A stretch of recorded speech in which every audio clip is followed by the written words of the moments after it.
भारत देश जो अपने इतिहास के चलते जाना जाता है। भारत देश ने आज के समय पे इतनी तरक्की कर ली है कि भारत देश भूत प्रेत आत्माओं को काफ़ी पीछे छोड़ आया है। भारत देश भूत प्रेत आत्माओं को काफ़ी पीछे तो छोड़ आया है, लेकिन भूत प्रेत आत्माओं ने अभी तक भारत का पीछा नहीं छोड़ा है। मैं आपको बता दूं, भारत में आज भी कई ऐसी जगहें हैं जिसे मोस्ट हॉन्टेड प्लेस माना जाता है, क्योंकि उन जगहों पर लोगों ने कुछ ऐसा देखा है, कुछ ऐसा महसूस किया है जो बिल्कुल भी नॉर्मल नहीं है। ऐसे ही भारत के आज एक रेलवे स्टेशन के बारे में बात करने जा रहा हूँ, जो कि भूतिया है। एक नहीं, दो नहीं, बल्कि कई लोगों ने यहाँ पर भूत प्रेत आत्माओं को महसूस ही नहीं किया बल्कि देखा भी है।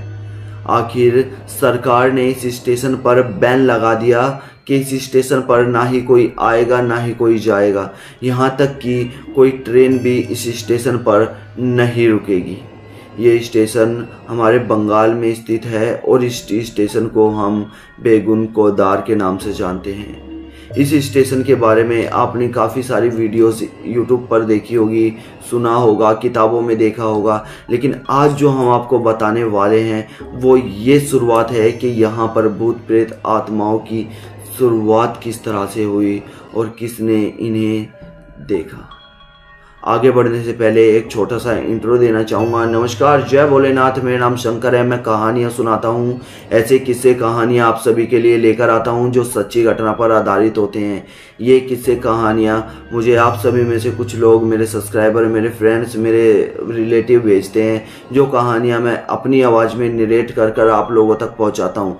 ये किस्से कहानियाँ आप सभी को कैसे लगते हैं, कैसे नहीं लगते हैं, ये आप हमें कमेंट सेक्शन में बता सकते हैं। साथ ही आप चैनल को सब्सक्राइब के भी हमें ये जता सकते हैं कि हमारे बीच कितना प्यार प्रेम है और ये फैमिली हमारी कितनी स्ट्रोंग है। दोस्तों, आप अगर इस चैनल पर नए हो तो मैं आपको बता दूं, यहाँ पर हॉरर का एक ऐसा एक्सपीरियंस जानने को मिलता है जो दिल दहला देने वाला होता है। इस एक्सपीरियंस को लोग महसूस करने के बाद, जानने के बाद काफ़ी डर जाते हैं और इसे एंजॉय भी करते हैं। तो दोस्तों, आप भी इस चैनल पर नए हैं तो आप इस स्टोरी देखिएगा और लास्ट में कमेंट में बता के जाइएगा कि आपने इस स्टोरी को एंजॉय किया या आप इस स्टोरी से डर गए।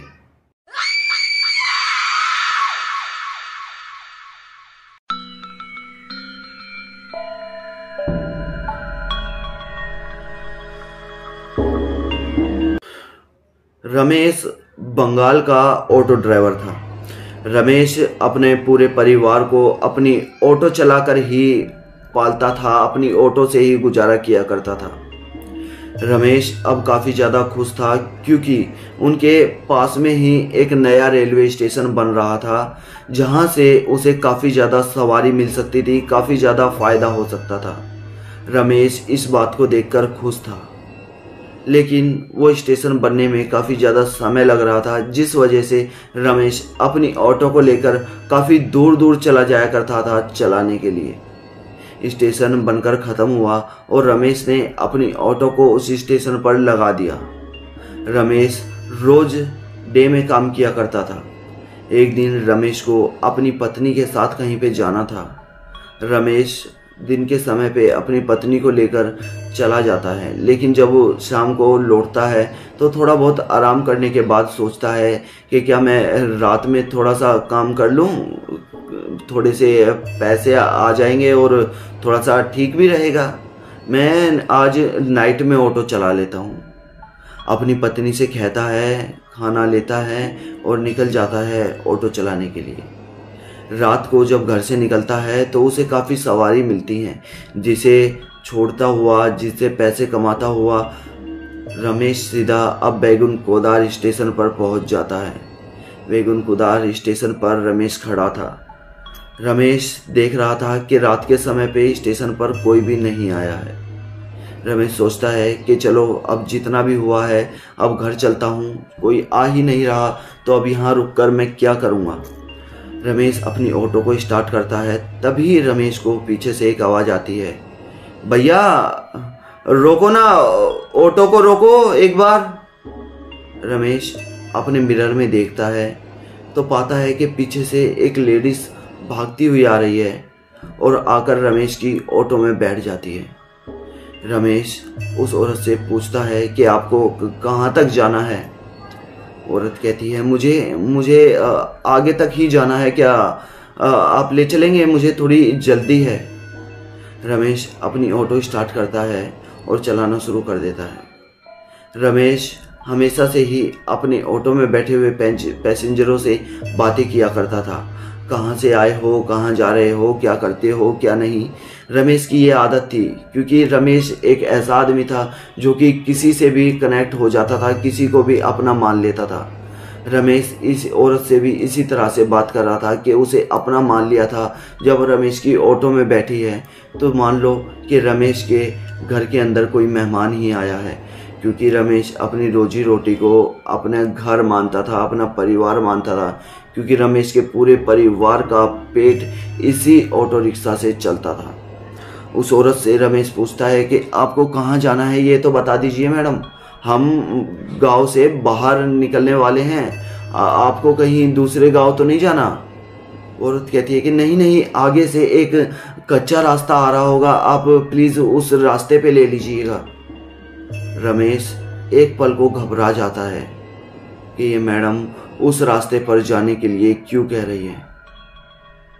रमेश घबराता हुआ उसी रास्ते पर अपनी ऑटो को मोड़ लेता है। रमेश घबरा इसलिए रहा था क्योंकि उस रोड पर, उस कच्चे रास्ते पर कब्रिस्तान था, जहां पर लोगों को जलाया और दफनाया जाता था। वो औरत रमेश को कहती है थोड़ी दूर जाने के बाद ही कि भैया आगे जो खंबा है ना, उसके पास रोक दीजिएगा। रमेश ऑटो चलाते हुए उस खंबे के पास पहुंचता है और अपनी ऑटो रोकता है तो पाता है कि वो बिल्कुल शमशान घाट के बाहर खड़ा है। शमशान घाट के अंदर से एक आदमी निकल कर आता है और ऑटो में बैठता है।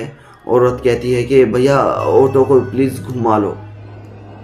रमेश चुपचाप सहमा हुआ, डरा हुआ ऑटो को वापस घुमा लेता है। उस औरत और आदमी को रमेश उसी बेगुन कुदार स्टेशन पर छोड़ देता है, जिस स्टेशन से रमेश ने उस लेडीज को उठाया था। ये बात रमेश को बाद में पता चली कि वो लेडीज और कोई नहीं बल्कि एक भूत थी। ये स्टोरी आप इंटरनेट पर भी चेक कर सकते हैं कि बेगुन कुदार रेलवे स्टेशन पर ऑटो ड्राइवर के साथ क्या वारदात हुई थी, क्या उसके साथ हुआ था। रमेश ने ये सोच लिया था कि आज के बाद मैं कहीं पर भी ऑटो चला लूँगा, लेकिन इस बेगुन कुदार स्टेशन पर नहीं आऊँगा। जिसके बाद अलग अलग लोगों ने यहाँ अलग अलग एंटिटी, अलग अलग आत्माओं को महसूस किया है। जिसके बाद लोगों ने ये डिसीजन लिया कि इस स्टेशन पर कभी कोई नहीं आएगा और ना ही इस स्टेशन पर ट्रेन रुकेगी। हार के, थक के सरकार को भी ये फैसला लेना पड़ा था कि हाँ, बेगुन कुदार स्टेशन एक भूतिया स्टेशन है जहाँ पर ट्रेन नहीं रुकनी चाहिए, क्योंकि जब पहले यहाँ ट्रेन रुका करती थी तो ट्रेन में बैठे हुए लोगों के साथ कुछ अजीब हरकतें हुआ करती थी, कुछ अजीब महसूस हुआ करता था। दोस्तों, आप बेगुन कुदार स्टेशन के बारे में जानते हैं? क्या आप कभी ऐसी स्टेशन पर अपनी ट्रेन को रोकना चाहेंगे? कमेंट सेक्शन में ज़रूर बताइएगा। साथ ही स्टोरी अच्छी लगी हो तो चैनल को सब्सक्राइब करना, बेल आइकन को प्रेस करना। आपके पास कोई स्टोरी है तो आप हमें भेज सकते हैं, क्योंकि क्या पता हमारी नेक्स्ट स्टोरी आपके ही अकॉर्डिंग हो। नमस्कार, जय भोलेनाथ। आज की वीडियो में इतना ही, मिलते हैं नेक्स्ट वीडियो में।